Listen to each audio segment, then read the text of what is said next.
Good morning again to everyone. I will, in my speech today, I will speak about the relationship between citizens and citizens' representatives, the state, the governments, the politicians, if you want, and the role that media play in this relationship.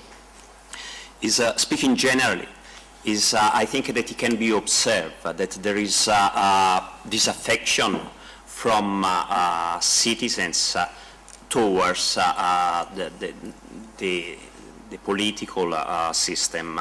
There is diminished trust. It was emerging also from some of the intervention of this morning. And I think that the institution of democracy seems in a state of crisis. It is not endemic. It doesn't apply to all politicians, to all political countries, to political parties. It doesn't apply to all countries. It seems that it doesn't apply to the Spanish representatives in this period of time, but it applies enough to have chosen is for me to address this subject in my keynote speech. Now, the citizens first that are on the bottom of this slide. There are many signs of this disaffection. This, for instance, is the trend at the turnout of at European elections, and as you can see, the trend is a very negative one. My first point today is that one of the reasons for this disaffection is that the political system does not always serve the public interest. And I define here the public interest as a sort of general welfare. Now, the media play a fundamental role in this relationship, for the worst and for the best. Again, it emerged today, media policy as it applies to both governance and the media industry has a very important impact on the function of democracy. We have also heard this morning that the role of the new media is fundamental, and that it enables a more active engagement by citizens. In this respect, I think that we should consider, again speaking generally, that the internet and the new media should be considered instruments for the promotion of peace, which is a big word, or for a general welfare. And I think that it could be a propitious moment to influence change in the evolution of our democracies.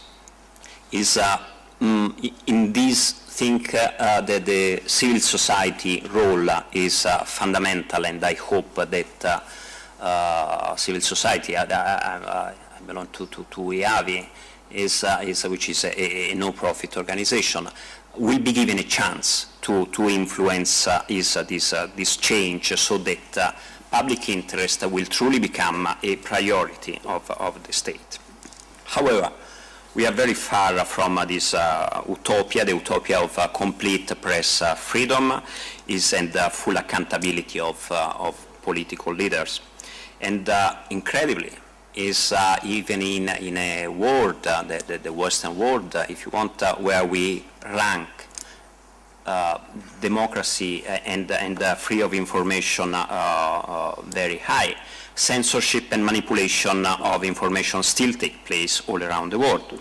I will make a couple of examples. Here is what happens if you go to the Google in China and you look for the term of Tiananmen. These are the results that you get.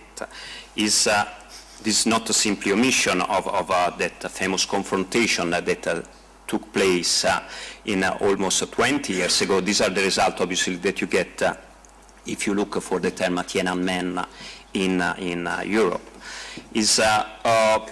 There is, in Europe, we say that we benefit from a free press, but this is an example of an interview that was given by the Italian Prime Minister to CNN.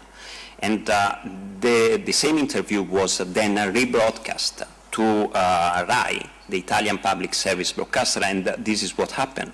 It's a big logo of his political party, it appeared by magic, and a banner on the bottom of the screen was providing a false summation of the content of his interview. Again, because it was mentioned this morning, this is a public service broadcaster that did it. But as we said, the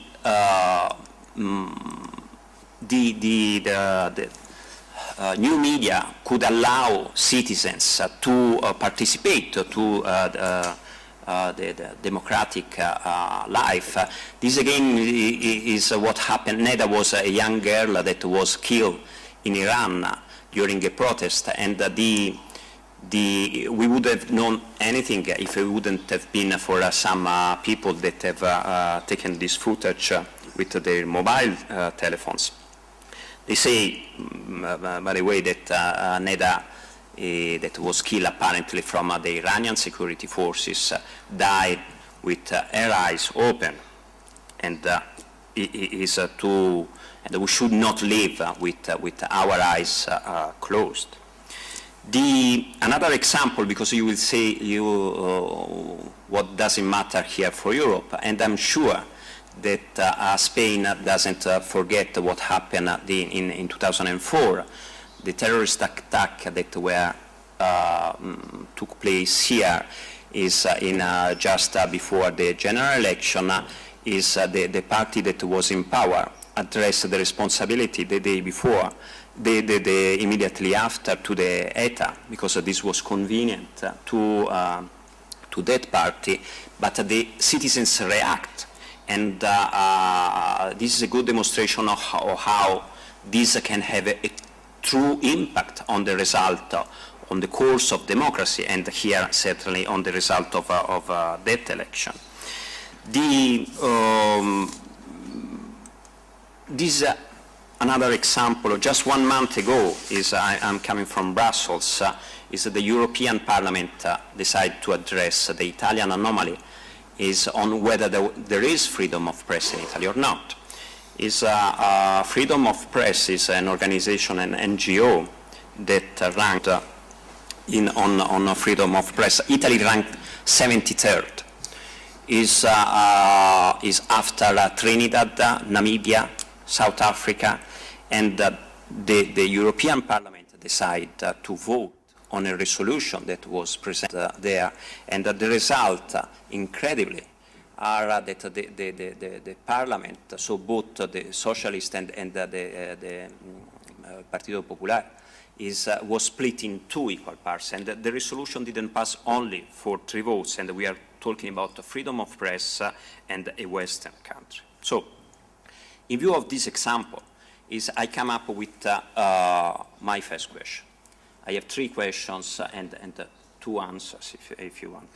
The first one, and this for the sake of the debate, as Frank mentioned, is we all auspicate a frank and open debate, is the following. Are the interests of the governments compatible with the interests of the citizens?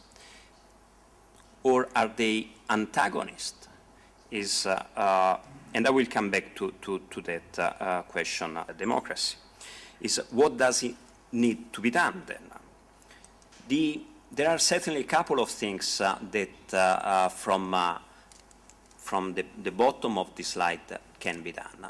We say more media literacy. We say that media literacy is not the panacea for all evils, but still it needs to be auspicate more active involvement of citizens.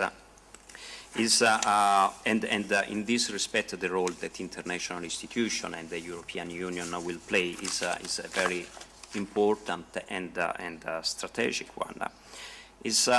You can also look about actions that needs to be taken into the recommendation that our study that was done together with the EAVI, conduct together with the Università Autónoma de Barcelona, is on, for the European Commission provides. Okay, but this is not what I want to talk about.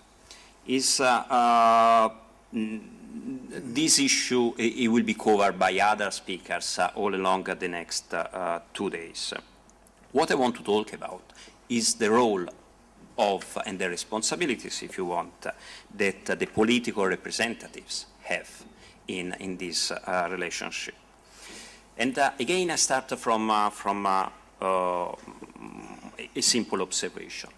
Even if the politicians are in a good faith, their life is not an easy one this day.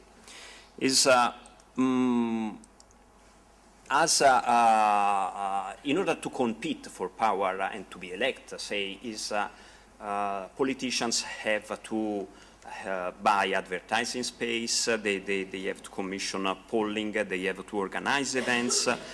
All of this is very, very expensive. And somehow Obama, in his smart campaign of 2008, decided to address this issue. The fact is that being so expensive is you need a private donation. And if you get a private donation, if somehow a politician is sponsored by a lobby, how can you refuse a favor when somebody asks you to do so? Obama decided to launch an online campaign. He's asking for small donation to a good number of people.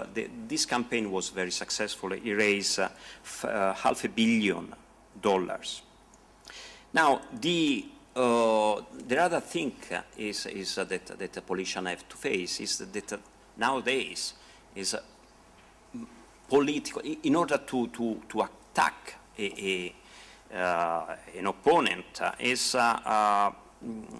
the media and political scandals are played on the media. Here, there could be many examples that could be provided.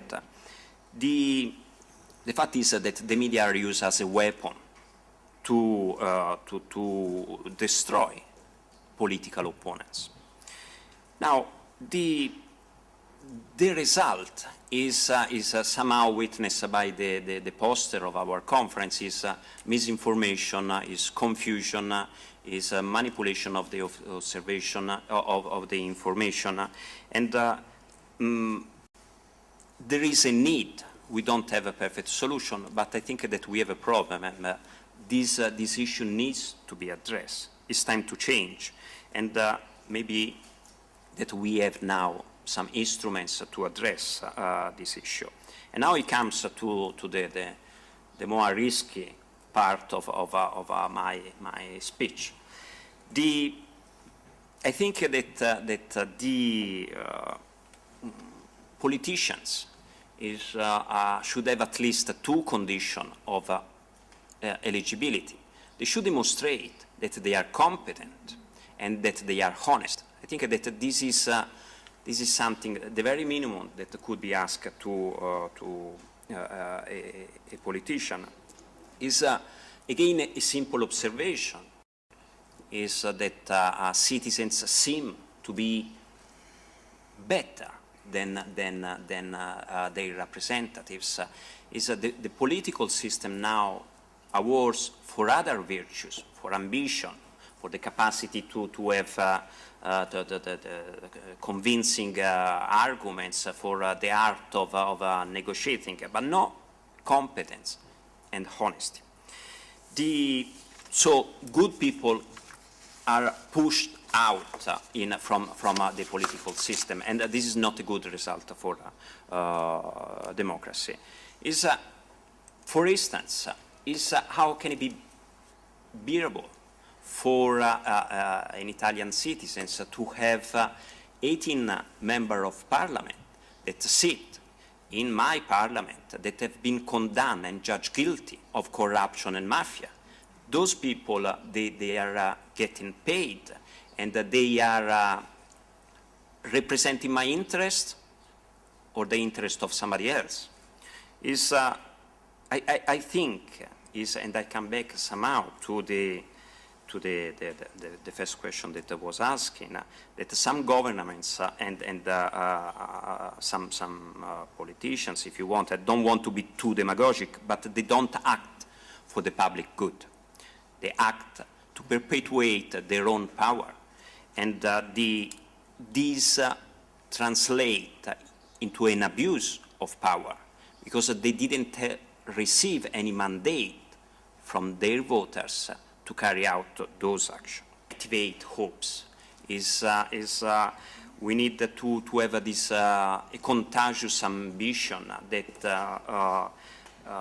that common sense and enthusiasm will of individuals who support these values eventually will prevail. We can contribute to change and reach ambitious objectives, and I tell you one of them is at the end last year when we had, thanks to Marco Ricceri as well, the conference at the Italian Parliament, we launched an initiative, and the initiative was to collect signatures for introducing media education in Italian school.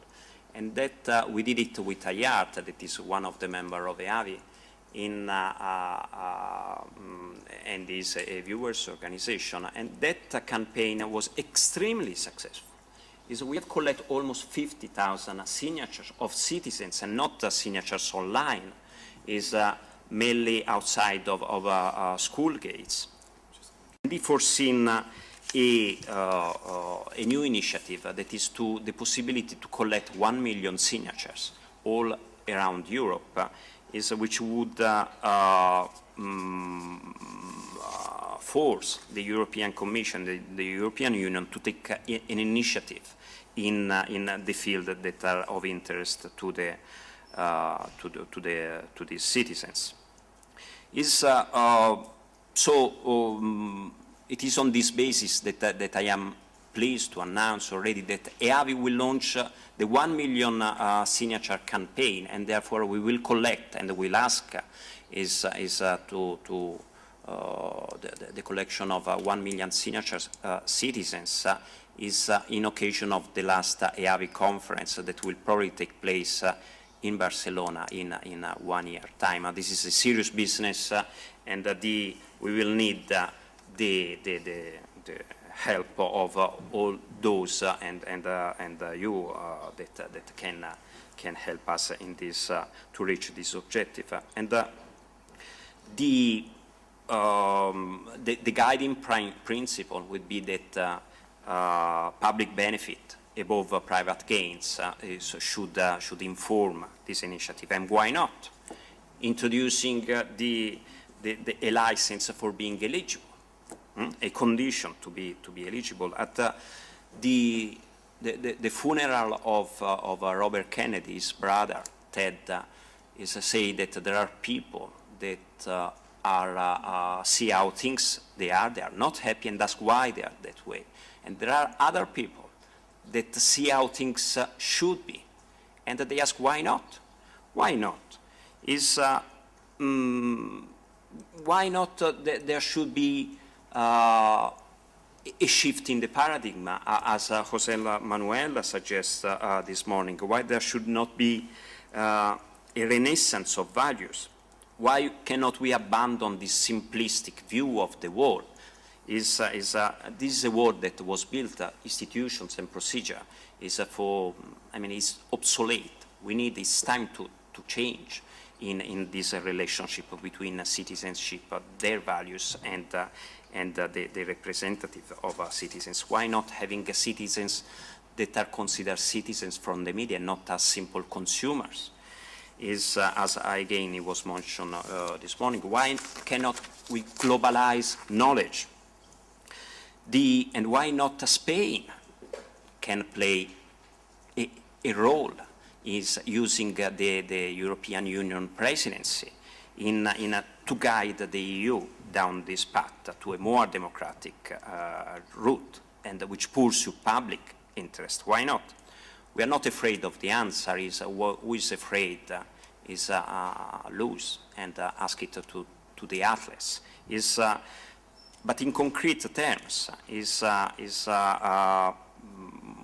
Spain could approve a new law in the audiovisual field that could promote media literacy, for instance.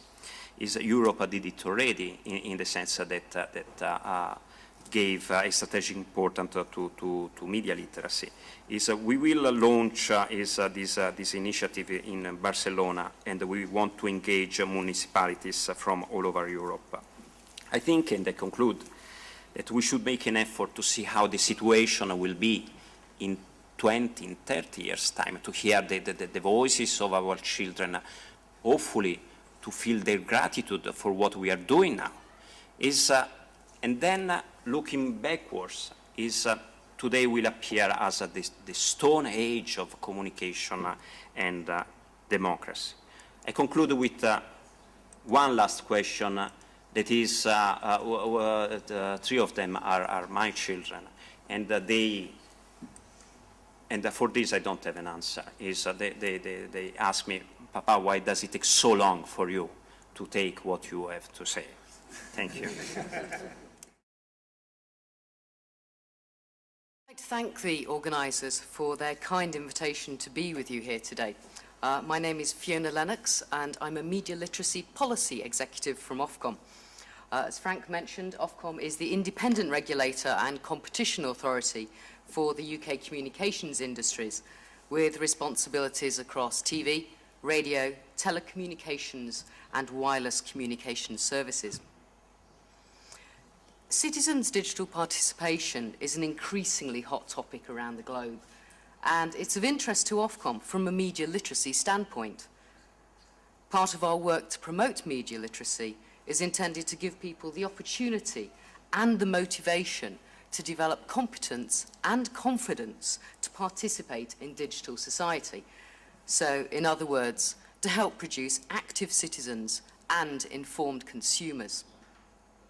The overall aim of the research was to investigate levels of engagement in citizen participation and whether the internet acts as an enabler of participation. So, do people that are online participate more in society? Or actually, doesn't it make any difference? I'm very pleased to have the opportunity to present our findings here today, and I hope you'll find some of the findings useful and relevant to your own work. So, this afternoon I'd like to look at general levels of participation in the UK, the channels that people use to take part, the role of digital communications, and finally, what prevents people from participating and what might encourage them to. I could probably talk for hours about this, but I've picked what I hope are some of the most interesting findings, and all of the research is available on our website. We asked people about interacting across all channels with democratic institutions, campaigning more generally, and wider community involvement. We spoke to members of the general public, those with internet access, and also people living in areas of multiple deprivation, and that was defined by a mix of economic, social and housing issues. So, how many people are engaging in citizen participation? Well, in the UK, the majority of people are. We found it was about 75% amongst the general population. But critically, those who